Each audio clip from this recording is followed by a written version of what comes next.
Hello everybody, it's me Kakashi Atake2 here, and today is a very special day. It is the first video, or this is the first ever video in a series that I'm going to be making.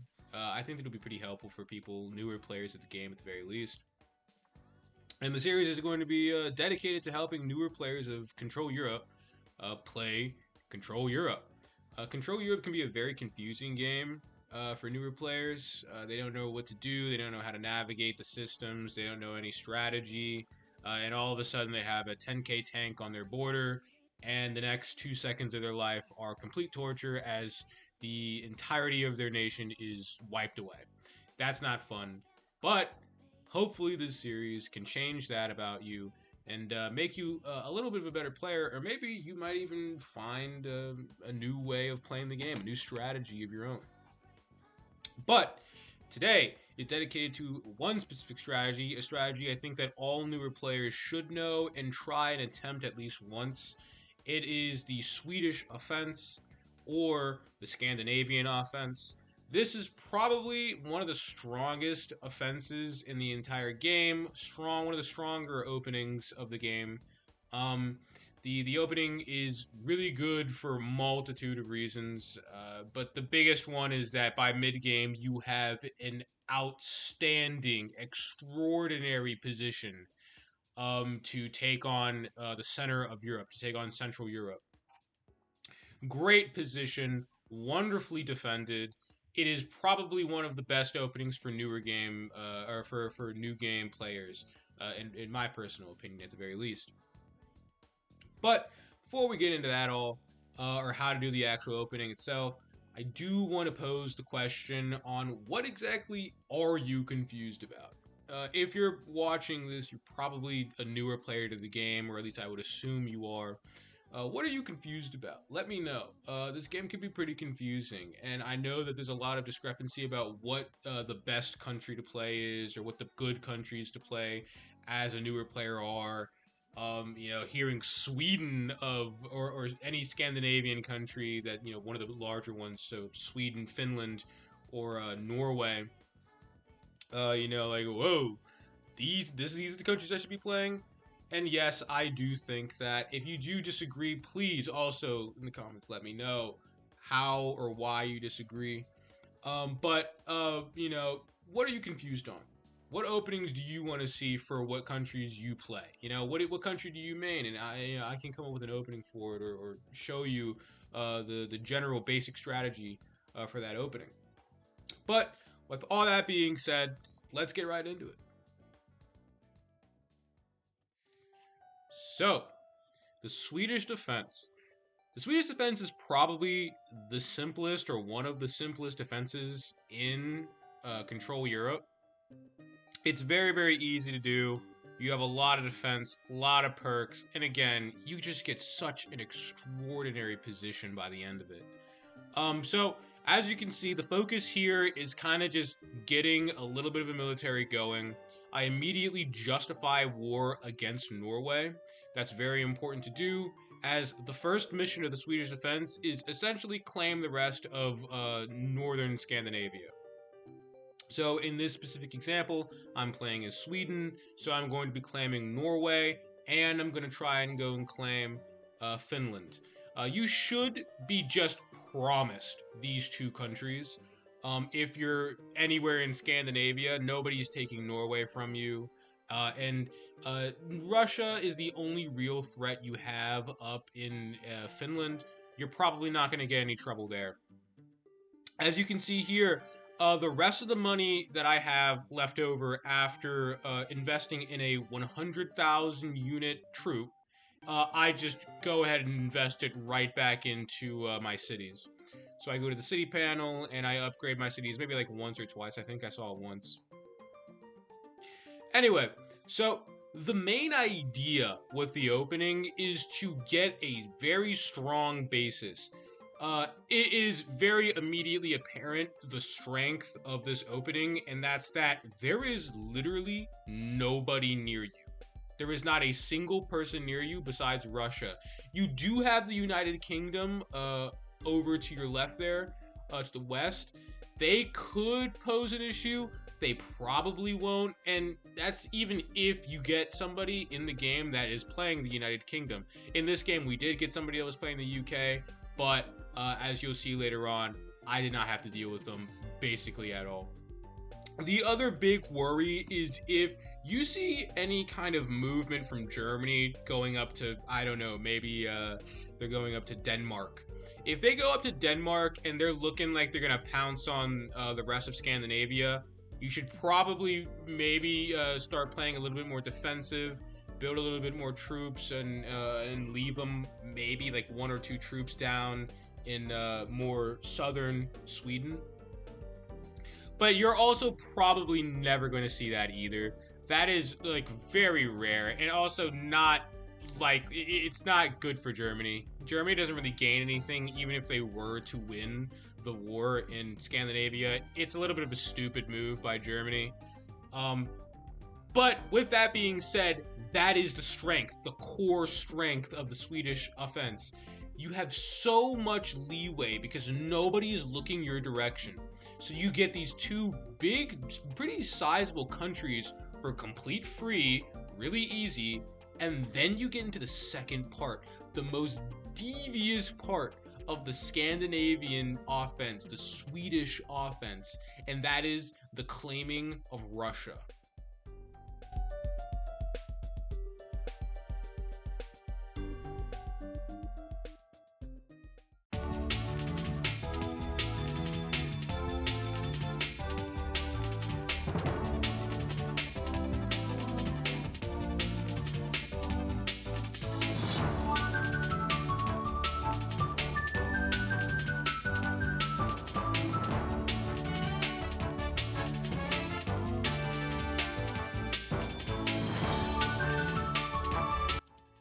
Okay, so I skipped a little ahead because I don't think you really wanted to see me conquer all of Scandinavia there.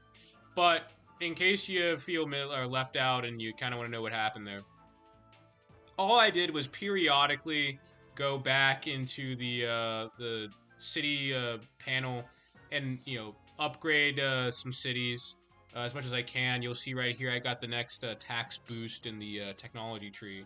Very important that you get to that. But we've just been periodically upgrading our troops, periodically going in upgrading cities, and right here you'll see us basically take over the rest of Scandinavia. That tank right there is a 3K tank.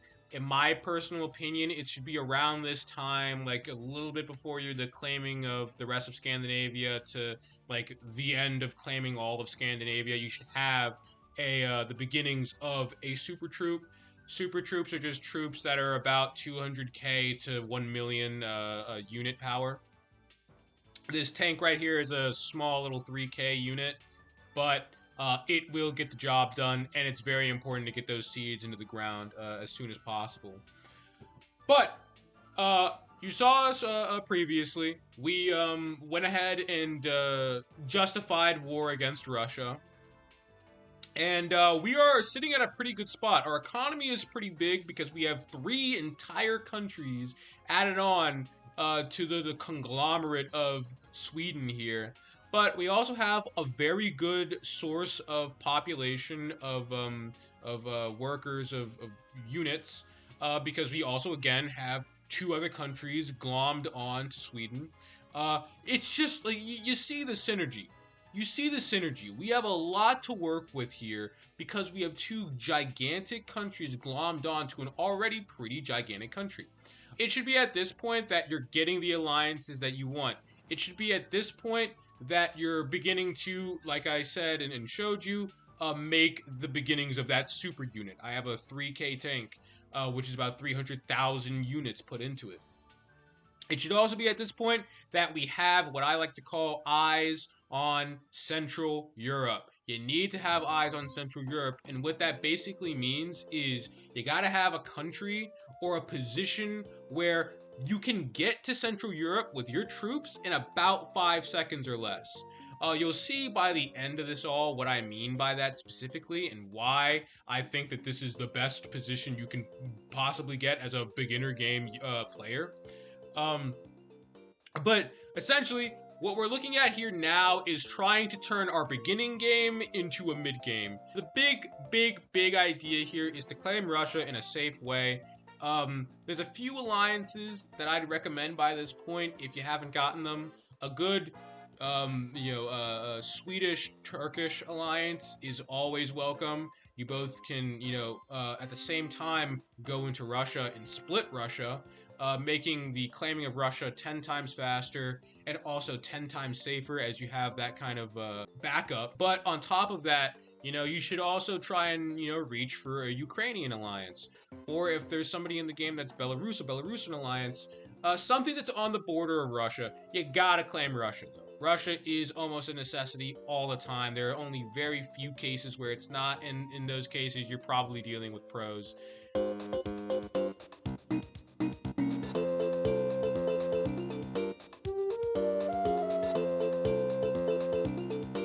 As you can see here, I'm facing no trouble claiming the rest of Russia. Once we have Russia, our economy is not only going to boom, but the amount of people we have to make units is going to soar. This is just such a grace to have. With that all being said, though, what do you do after you claim Russia? And I love how at this point we're starting to, we're declaring war on Ukraine. We're declaring, or we're trying to justify war on Belarus. Sometimes you're gonna go into Turkey. I haven't made my video on Russia yet, but essentially, once you have Russia, you're playing Russia. That's it. You're playing a juiced Russia. You have Scandinavia and Russia combined. The move is gut Central Europe. And that's the devious part of the Scandinavian, is that you're just there, and all of a sudden you're the biggest threat in Europe. All of a sudden you have all the troops, you have all this land, and Europe is in turmoil. In this game here, I don't know if you can see well, but I'm trying to communicate with the rest of the game to say, like, hey, I like the rest of Ukraine. I'd also like the rest of Belarus. I don't think that works because, Roblox has a really weird communication system, and they should figure that out soon. Very soon. But, in the event that they didn't or whatever, and they ignore you, or, like, you're trying to make deals for land and people are ignoring you or they don't care, just kill them. And that's exactly what we're going to do in this video. I'll skip ahead a little bit to show you the position that we're in by the end of mid-game and by the kind of beginning of the end game. But man, is this position brutal, and is this opening just brutal?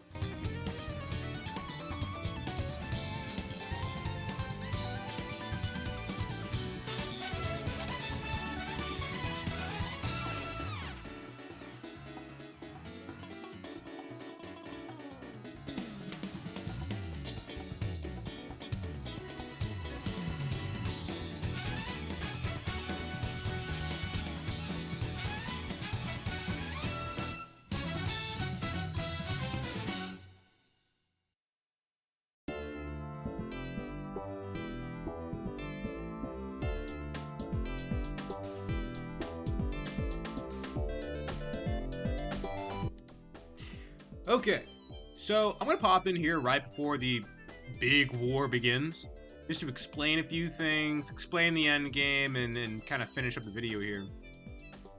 But, essentially, once you claim Russia, you have, and we just declared war here, before I even talk about everything, look how quickly we take over the game. Look how astronomically quickly we take over the rest of this game, and everybody else is rendered powerless against us. At this point in the game, and I want it known, everybody is essentially at war with me. I didn't realize this because, if you really want to lay down here, I joined an alliance, which was like the NATO alliance. I think like everybody was in the alliance, and then I left. I think everybody was still in that alliance. So when I declared war on Hungary, everybody declared war on me by proxy. So I'm at war with Italy, Spain, Germany, France. I'm at war with basically everybody else in the game. So you can see all their troops bounding towards my territory, bounding towards me. But just look how quickly I take over the rest of Europe. And this is what I'm talking about by having eyes on Central Europe. I built up the military. I could see directly down. The pipeline of Central Europe. I could see the pathway from Europe, from Russia to France and Spain. Like, all I had to do was walk through there. And essentially I did. I didn't mean to actually do that. By the way, right here, I have to decline peace. Usually don't do that. Generally don't do that. If somebody's offering you peace in a war where you're against, like, the world, accept it. If it's white peace, especially. But anyway, I actually kind of let this game get away from me here. I should not have pressed this far without looking at my units, figuring out, hey, what's going on with my units here? A lot of my units actually die in this war. It's only the tanks that survive, which makes sense because they're my super units for this game. But I lose a lot of my smaller units in the conquering of Hungary. And I accidentally, as you can see, spill into a lot of Germany. Like, Germany is pretty much gone here.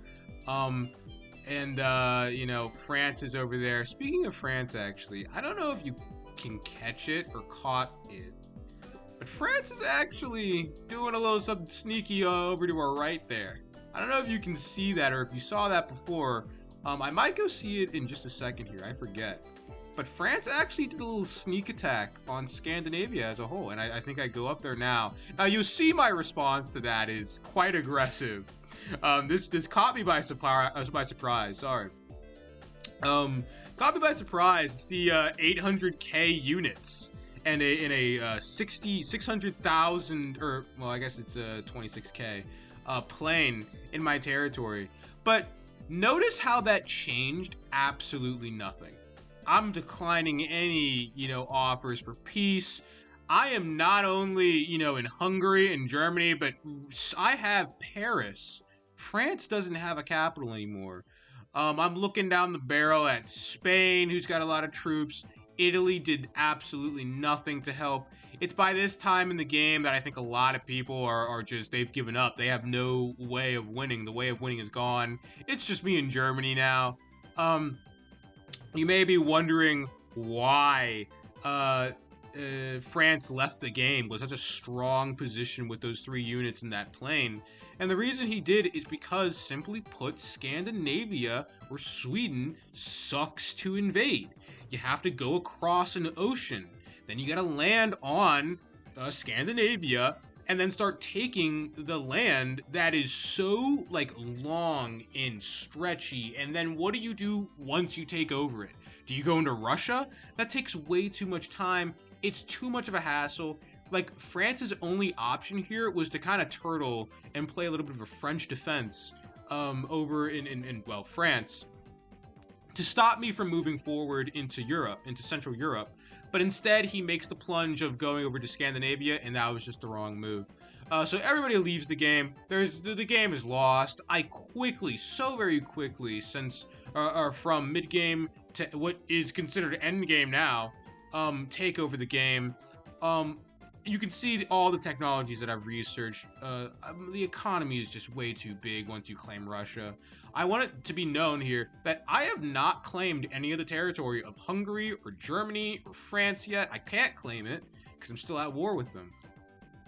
I'm yapping here, but like, there is just way too much to, like, you see the zoom out there, way too much to discuss about this invasion of Central Europe. But with all that being said, and I'll leave a lot of the analysis to you newer players, or the players that are more seasoned, that want to critique maybe some of the things I may have done wrong, or some of the things that they like or they've seen. You know, I'll leave some of the analysis up to you guys. But the main things that I want to leave here with, leave here with, you to leave with is, you know, that basic feeling or that basic idea of the Scandinavian offense. The Scandinavian strategy, which is to claim the rest of Scandinavia, claim Russia, and gut Central Europe. 3 steps. Real simple, real simple, real simple, real easy. You're so well protected because Russia is already a well fortified country because all of the nations in Scandinavia are so well fortified, and you just walk into Central Europe. With all that being said, I got nothing else to give here. I hope that this video semi-helps some of you guys. I don't know how much it will. This is probably my favorite of the offenses that I know of and I've made and seen. Very easy to do, very simple, very easy, very early game or you know, beginner game friendly. But let me know, what do you guys think? Is there anything else you guys want me to kind of cover? Is there any other nations that you guys think I should cover? Let me know. I will happily take a look at other nations, and I'll probably focus on France a little bit next, because the French defense is probably one of my favorite defenses in the game. But with that all being said, let me know what you guys think, and can't wait for the next one.